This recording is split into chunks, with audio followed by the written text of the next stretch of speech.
वियोगम योग संचितम स निश्चयेन योक्तव्यम योग निर्वन्य चेतसा। अब हर एक व्यक्ति का अपना अपना एक अवस्था और लक्षण होते हैं। भगवान गीता के 23वें श्लोक में एक अवस्था में पहुंचने के बाद की अवस्था बताते हैं। एक साधारण परिवार, मध्यम परिवार, उच्चतम परिवार, विद्यार्थी जीवन, मध्याह्न जीवन और डिग्री प्राप्त जीवन, नौकरी की शुरुआत के जीवन, मध्याह्न का जीवन और नौकरी के अंतिम का जीवन। जिस नौकरी को प्राप्त करने के लिए दुनिया भर के देवताओं को प्रार्थना करने वाला साधारण व्यक्ति 20, 25, 30 साल होने के बाद वो कहता है अब इसमें से मुक्ति चाहिए, मुझे नहीं करना, बहुत हो गया। पहले बड़े उत्कंठा से करने वाला अंत में उसी के प्रति उसकी अपने आप एक चित्त की अवस्था और बेकार लगने लगता है। तो ये सारी की सारी अवस्था परमात्मा ने योग के विषय में भी ऐसी अवस्था है। साधना के विषय में, चाहे सफलता के विषय में, जो योग के ऊपर चलने वाले जीवात्मा पुरुष, उसकी भी अवस्था के विषय में बताया। अब उसके विषय में अगर हम लोग कहें तम विद्यात् दुखम, अब उस अवस्था में जाने के अभी एक साधारण व्यक्ति जिसको पैसा नहीं मिलता है, नौकरी, व्यापार, संसार सभी को अवस्था में चलाते हुए उसको कभी कभी जो 10 रुपए मिलते हैं 100 रुपए मिलेंगे, 100 रुपए 1000 रुपए मिलेंगे, 1000 के 10,000, 10,000 की 1 लाख, 1 लाख के 10 लाख, इन सभी अवस्था में रहते रहते जितना महत्व उसके लिए पहले दिन 100 रुपए का रहता है, जब उसको 1 करोड़ रुपए मिलेगा तब उसका 100 रुपए का महत्व नहीं रहता है। इसी तरह से जब उसकी बौद्धिक धरातल उस स्थिति में आने के बाद संसार के सुख और दुख ये दोनों ही समान देखता है, उसको योगी का है। समम शत्रु जा तथा मान अपमानयो समम सुख दुखस्य का। भगवान यही कहता है कि भाई अब हम लोग देह बुद्धि वाले लोग हैं, तो संसार की अवस्था में रहने के बाद उसी परिस्थिति में वही भावों के साथ आपको अगर कुछ मिल गया, ओहो भगवान की बहुत बड़ी कृपा। नहीं मिला तो भगवान का इतना भजन पूजन करने के बाद हमको दिया क्या? मतलब आप लोगों की साधना, सफलता, संपत्ति या विफलता, इसके ऊपर आप ईश्वर की आराधना करते हो। ये जब उसमें सांसारिक वस्तुओं की प्राप्ति वियोग में आपका जो मनोगत बुद्धिगत भावों को जब उसमें तुलना करने लगता है, ये सांसारिक विषय है। और महाराज उन सभी चीजों में मिले न मिले, आए न जाए, अपनी कार्य में कर्म में निरंतर करते हुए चले, उसका फल प्रतिफल की चिंता न करना, ये योगियों के लक्षण परमात्मा ने कहा। तो भगवान ये कहते हैं कि तम विद्यात् दुख संयोग वियोगम योग संजितम। वह क्या कहा कि इन सभी अवस्था में जब सुख दुख की परिभाषा एक साधारण व्यक्ति कर सकता है, कहते हैं कि संत, साधु, संत, हंस और परमहंस, 4 अवस्था बताइए।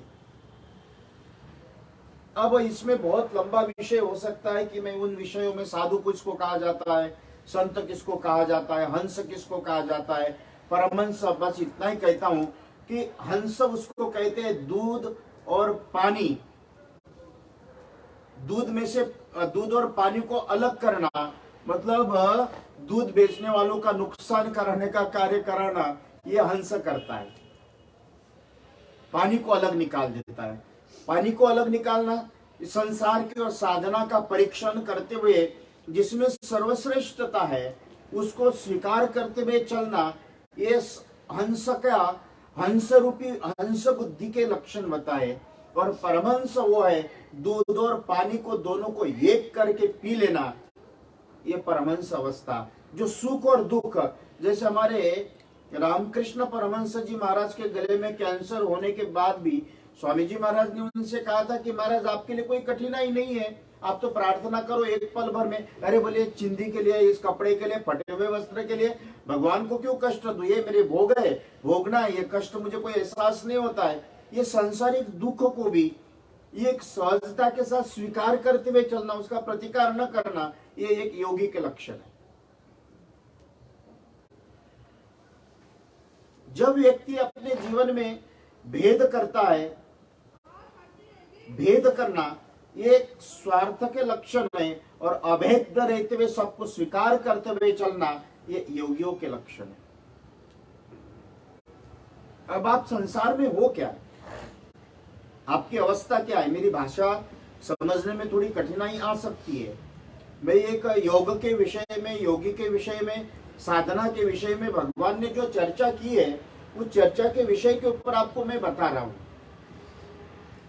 तो जब हम लोग अपने अवस्था में उस परमात्मा का चिंतन, भगवान ने कहा कि योग, जो योगी है स निश्चयन योक्तव्यो, योग उन सभी अपने आप में उस परमात्मा का चिंतन करते हुए भगवान यही कहता है कि उन सभी प्रकार से कोई भी सुख दुख उनमें कभी भी उसका चित्त उद्वेग नहीं करता है। सांसारिक अवस्थाओं को, सांसारिक परिस्थितियों में आपके चित्त की व्यग्रता, उद्योग जब समाप्त हो जाए, उसको योगी परमात्मा ने कहा। कितनी बड़ी बात बताई। अब उस अवस्था में आने के लिए आपको साधना करना है। सांसारिक प्राप्ति, वियोग, मान सम्मान, समृद्धि, सफलता, विफलता, प्राप्ति, इन सभी अवस्था में आपके चित्त में, कहते हैं कि भगवान राम की एक बात बड़ी अच्छी लगी थी मुझे रामायण में। लक्ष्मण जी महाराज ने जब भरत जी में भगवान से मिलने के लिए आए, तो लक्ष्मण जी ने बड़े अपशब्दों के साथ उनके माँ का, भरत का, रक्त का सारी वर्णन करते हुए उन्होंने कहा कि भरत यहाँ पर भी आपको मारने के लिए आया। तो राम जी ने बड़ी अच्छी बात, लक्ष्मण मेरा भरत वो है, ये मटके में रखने वाला दूध नहीं है, ये क्षीर सागर है, जो थोड़ा सा नमक पड़ते ही मटके का दूध फट सकता है, लेकिन क्षीर सागर का दूध फट नहीं सकता है। मेरे भरत को अयोध्या जैसा नमक उसके चित्तों को कभी फाड़ नहीं सकता है। उसका समर्पण मेरे प्रति है, उसके मन में कभी स्वार्थ उत्पन्न नहीं हो सकता है अयोध्या में। और वो अवस्था आपको दिखी। आजकल तो स्वार्थ लाभ करे सब प्रीति, महाराज भाई भाई का नहीं है, बाप बेटे का नहीं है, पति पत्नी का नहीं है, परिवार का नहीं, समाज का नहीं है। वो कहते, कबीरदास जी ने कहा कि सगा भाई को बुरा बोले, साले को सन्मान, माँ बाप तो भीख मांगे, ससुरे को जमखान, जिसका लेवे उसको धमकावे, बात बोले टेढ़ी, साधु संत को कछु नहीं माने, रखे कान पर पगड़ी। आज आप किसी को थोड़ा सा, उसकी चित्त इतनी विकृत हो गया कि उसके चित्त के आज अभी तक तो बड़ी ऐसी बातें करता है, थोड़ी देर स्वार्थ के कारण उसकी बातें ऐसे समझ में, हजारों लोगों को देखता हूं कि थोड़ी थोड़ी बातों में, अरे भाई ये आदमी ऐसा था, ऐसा कैसा हो गया। फिर अपने भगवान को लगता है कि भगवान इससे ये पाप करवा रहा है। मैं तो उस अवस्था में जाकर सोचता हूं, कहते हैं कि रावण जब सीता को उठाकर लेकर गया तो सारे देवता और राम भगवान कहते हैं कि अब रावण का कुल का वंश विनाश हो जाएगा, क्योंकि भगवान अपने संत तुकाराम महाराज ने एक मराठी में भजन लिखा, वासनेच्या संगे नको जाऊ मना, पाहत्या रावणा काय झाले। वासना के पीछे भागने वाला रावण एक पाली मां सीता को स्पर्श नहीं कर पाया, लेकिन अपने समूल कुल का विनाश कर दिया। जिसकी वृत्तियों में वासना रोग, स्वार्थ, द्वेष, धूर्तता, छल कपट अगर आ जाए तो समझना उसका कुल पूरा का पूरा विनाश हो जाएगा। ये उसका संदेश है। जिसके चित्त में निर्वाणता आ गई, जिसके चित्त की बहुत विषय हो सकते हैं, चित्त के गीता हमारे पतंजलि भी कहते चित्त वृत्ति से निरोधा, वो निरोध विरोध में जानता हूं, मुझे नहीं पता, लेकिन जिसके चित्त में जरा सा भी धोखेबाजी उत्पन्न न होना ये योगियों के लक्षण है, और जिसके चित्त में हर पल छल कपट उत्पन्न होना ये सांसारिक व्यक्ति के लक्षण है। ये भगवान ने गीता जहां उसके निर्वाण चेतसा, उसके चित्त हमेशा निर्वाण अवस्था में है, उनकी कभी भी सांसारिक अवस्था में करोड़ों रुपए संपत्ति भी उसके चित्त को हिला न सके, थोड़ा सा कोई पद पैसा प्रतिष्ठा भी हिला न सके।